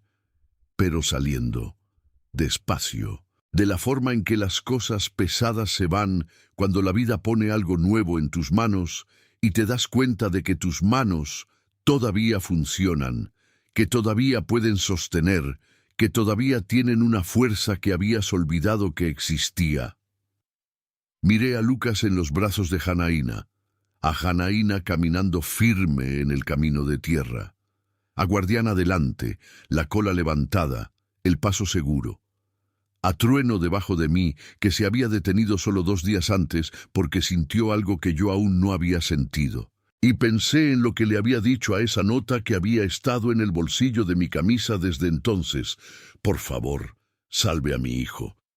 Yo había ido pensando que era yo quien salvaba a ese niño, pero lo que estaba sucediendo era otra cosa. Era más complicado y más simple a la vez. Era la vida haciendo lo que la vida hace cuando dejas de pelear con ella, encontrando un camino que ninguno de los involucrados había pedido, pero que todos necesitaban. Lo que queda. Cuando todo pasa, el rancho se vio diferente cuando llegué con ellos. No era la primera vez que notaba eso, que un lugar cambia dependiendo de a quién traes dentro, pero esa tarde, cuando Trueno dobló el último tramo del camino de tierra y la casa principal apareció allá adelante con las luces del porche encendidas por Tizón, antes de irse, sentí la diferencia de una manera física, como cuando la presión del aire cambia antes de la tormenta. La casa tenía el mismo tamaño de siempre, pero ya no parecía demasiado grande. Janaína se detuvo en la entrada del patio y miró la casa principal con esa expresión tranquila de quien está evaluando sin juzgar. Era una casa sencilla, bajareque encalado de blanco, techo de teja de barro, porche alrededor, las macetas de Dorita todavía en las esquinas, con las plantas que Tizón regaba sin que yo se lo pidiera porque era un hombre que entendía las cosas sin necesidad de explicaciones. «Es una buena casa», dijo ella. «Es vieja», respondí. «Vieja y buena no son mutuamente excluyentes», dijo ella. Bajé de Trueno, atendí al caballo y le mostré el cuarto que sería suyo, el cuarto del fondo, que tenía ventana al patio y una cama matrimonial que mi madre había dejado cuando vino a vivir con nosotros por unos años antes de partir. Era un cuarto limpio, con la colcha planchada porque Tizón la había pasado. Lo descubrí después y no pregunté cómo supo que la necesitaría, porque Tizón simplemente sabía esas cosas. Ella entró, puso a Lucas en la cama con cuidado y se quedó parada en medio del cuarto mirando alrededor. Guardián entró tras ella, olió las esquinas y se echó debajo de la ventana como si hubiera elegido su puesto definitivo. «¿Necesita algo más ahora?», pregunté desde la puerta. «No», dijo ella. «Gracias, don Benedicto». «Benedito», corregí sin pensar. Ella me miró. «Benedito», repitió. Y fue la primera vez que mi nombre sonó diferente dentro de esa casa desde que Dorita se había ido. Los primeros días fueron de ajuste, el tipo de ajuste silencioso que sucede cuando personas que no se conocen necesitan aprender los ritmos de la otra sin estorbarse. Janaína se despertaba antes que yo. Lo descubrí en la segunda mañana, cuando bajé a hacer café y encontré la cocina con la mesa puesta, café caliente en el termo y una olla de papilla en el fuego para Lucas. Ella había aprendido rápido a hacer la papilla rala que el doctor Eribaldo había recomendado para ir introduciendo además de la leche. No dije nada sobre eso. Tomé el café y fui al pastizal. Al regresar, el almuerzo estaba listo. Tampoco dije nada. En la tercera mañana, me senté a la mesa mientras ella estaba en la cocina y dije, «Tú no tienes que hacer esto». «Lo sé», respondió sin voltear de la olla. «Pero tengo manos y tengo tiempo, y la cocina necesita a alguien». La cocina estaba bien sin nadie. «No lo estaba», dijo ella, con una sencillez que no tenía crítica, solo verdad. Me quedé mirando el café. Estaba sin nadie, concedí, y no hablamos más de eso. Tizón llegó el lunes por la mañana y encontró la situación ya instalada. Me miró a Janaína en la cocina, miró a Lucas pegado a su cuello mientras ella pelaba yuca, miró a Guardián echado en la puerta, y luego me miró de nuevo a mí. No dijo nada, solo fue a trabajar. A la hora del almuerzo, cuando Janaína le puso el plato enfrente sin preguntarle si se quedaría, él comió, se limpió la boca con el dorso de la mano, miró a ella y dijo, «Buen sazón». Era el mayor elogio que Tizón daba. Janaína asintió, sin sonreír demasiado, sin hacer ceremonia. Entendí en ese momento que ella sabía moverse en el mundo del interior. Sabía el código no escrito de cómo funcionan las cosas cuando el espacio es de trabajo y respeto antes que cualquier otra cosa. Consuelo regresó la primera semana para la visita de seguimiento. Llegó un miércoles por la tarde, en un coche del ayuntamiento de Culiacán, con una carpeta llena de papeles y esa manera profesional que yo ya había aprendido a respetar. Se quedó 2 horas. Habló con Janaína, examinó a Lucas, revisó la estructura de la casa, hizo sus anotaciones. Antes de irse me llamó al porche. «La situación es adecuada», dijo directa. «El niño está bien, la madre está estable, el ambiente es seguro». Hizo una pausa. «Seguiré con el seguimiento. Pero quiero decirle algo fuera del informe, don Benedicto». «Puede decir. Esta muchacha pasó por algo muy serio. Lo que hizo en ese campo, dejar a su hijo, fue el gesto de quien llegó al fondo absoluto. Ella cargará con eso. No lo va a olvidar y no debe olvidarlo, porque es parte de lo que ella es». Miró hacia la ventana de la cocina, donde se veía la silueta de Janaína. «Ella necesita tiempo, no prisa, no reclamos, solo tiempo y suelo firme bajo los pies». «Lo sé», dije. Ella me miró. «Sí que lo sabe», dijo, y había algo en su voz que no era solo evaluación profesional. Se fue sin más palabra. Pasó el mes. Lucas creció, o pareció crecer, porque los niños pequeños cambian demasiado rápido para quien lo está viendo de cerca. Los ojitos que se habían quedado desenfocados en el techo esa primera mañana ahora seguían el movimiento, ahora reconocían rostros, ahora se abrían en una sonrisa sin dientes cuando yo me agachaba frente a él y hacía esas muecas de payaso que los adultos hacen sin ninguna vergüenza a los bebés. Guardián se volvió dueño del rancho, no de manera agresiva, de una manera tranquila y absoluta, como lo hacen los animales que han encontrado el lugar donde quieren quedarse. Hacía el recorrido de la propiedad cada mañana. Patio, establo, corral, gallinero, vuelta a la casa principal, como si estuviera verificando que todo estuviera en orden. Tiam, que al principio había mirado al perro con esa desconfianza del ranchero que no quiere animales sin una función clara, empezó a dejar restos de carne en el plato sin que nadie se lo pidiera. Trovador y Guardián llegaron a un entendimiento al tercer día. Vi el momento en el patio, cuando el caballo bajó el hocico, olfateó al perro, y el perro se quedó quieto, dejándolo hacer. Luego, los dos se fueron cada uno por su lado, y el asunto quedó zanjado. La mecedora del porche empecé a usarla yo.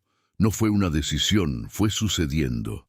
Primero me senté con Lucas en el regazo esa tarde del encuentro con el dueño de la casa en Buriticupu, y luego seguí sentándome, y la mecedora dejó de ser la silla de Doriña para ser simplemente la silla del porche donde me sentaba en las tardes, cuando terminaba el trabajo. Doriña seguía en el corazón, en el lugar correcto, sin necesidad de ser olvidada para que la vida pudiera continuar. Aprendí eso con la mecedora. Una noche de sábado, quizás 6 semanas después de todo, estaba yo en el porche después de la cena. El cielo estaba lleno de estrellas, como solo el campo abierto mexicano sabe hacer cuando no hay ni una nube, profundo y denso, con la Vía Láctea visible como una mancha de luz que lo atraviesa todo. Guardián estaba a mis pies. Lucas dormía en el cuarto. La hacienda estaba en esa calma tan buena. Janaína salió y se quedó en el umbral de la puerta un momento, mirando el cielo. Luego vino y se sentó en el escalón del porche, no en la mecedora. Se sentó en el escalón con las rodillas abrazadas, mirando hacia adelante. Permanecimos un rato en silencio. ¿Piensas en él?, pregunté, sin necesidad de decir el nombre. Ella tardó un segundo. «Y todos los días», dijo. «No en Rodrigo, en Lucas en el campo». Hizo una pausa. «Me pongo a pensar qué habría pasado si Baco no se hubiera quedado, si usted no hubiera pasado, si Trovador no se hubiera detenido». «Muchos sí», comenté. «Muchos», coincidió. «Pero también pienso que Baco se quedó, que usted pasó, que Trovador se detuvo». Miró al cielo. Hay momentos en que parece que las cosas que tienen que pasar encuentran la manera de suceder. No respondí de inmediato. Pensé en Doriña diciendo exactamente eso, con otras palabras, en otros contextos, a lo largo de 21 años. Hay momentos en que parece que sí, dije. Guardián levantó la cabeza, nos miró a los dos, y volvió a acostarse. «¿Puedo preguntarte algo?», dijo ella. «Puedes. ¿Por qué se detuvo usted cuando Trovador se detuvo? Hay gente que le habría dado una espuela y habría seguido». Me quedé pensando en la respuesta verdadera. «Porque aprendí a escuchar al caballo», dije. «Él se detiene cuando tiene una razón para hacerlo. Aprendí a confiar en eso». Ella se quedó mirando al frente. «Necesito aprender eso», dijo en voz baja. «Confiar en lo que me llama la atención». Me fui del estado de Piauí sin escuchar lo que algo dentro de mí me estaba diciendo. «Eras joven». «Todavía lo soy». «Sí», asentí. «Pero ya aprendiste cosas que gente de 60 años aún no aprende». Ella me miró de reojo. «¿Qué? Que pedir ayuda no es debilidad». Hice una pausa. «Tú escribiste esa nota. En el peor momento de tu vida, con las manos temblando, todavía tuviste la claridad de escribir esa nota y confiar en que alguien la encontraría. Eso no es debilidad. Es una de las cosas más valientes que he visto». Ella no respondió. Se quedó mirando el campo oscuro por un largo rato. Y entonces dijo algo que no esperaba. «Baco fue hasta usted en el campo. No se quedó esperando. Fue hacia usted». Pensé en eso. «Fue», confirmé. Él sabía que no bastaba con quedarse. Hizo una pausa. «Él fue a buscar». Guardián, como si hubiera entendido que hablaban de él, movió la cola una vez sin levantar la cabeza. Ambos casi sonreímos al mismo tiempo. Dije al principio de esta historia que aquel día pensé que había salvado a aquel bebé, y años después entendería que fue al revés. Ahora puedo explicar a qué me refería. No fue Lucas quien me salvó, no directamente, no de una manera que él pudiera haber hecho con intención, porque era un bebé de 4 meses que no sabía nada más que tener hambre, sueño y necesitar que lo cargaran. Fue lo que representó.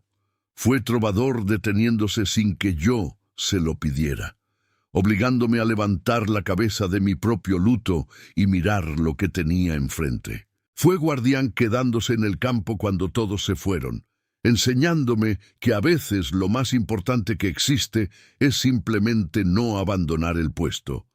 Fue la nota de Janaína, recordándome que hay gente en el mundo que está en el fondo de una manera que yo jamás podría imaginar desde mi dolor, y que mi dolor, por real que fuera, no era el único peso que existía. Fue la mecedora del porche, que dejó de ser el lugar donde estaba Doriña y se convirtió en el lugar donde la vida aún sucedía, con otra gente, con otro olor, con otro peso, sin borrar nada de lo que había sido antes. 2 años de silencio en la casa grande, y luego un caballo que se detuvo, un perro que se quedó, un bebé en la vieja cobija, una madre con las manos temblando escribiendo la única frase que aún podía escribir: por favor, salve a mi hijo. Yo salvé, y fui salvado.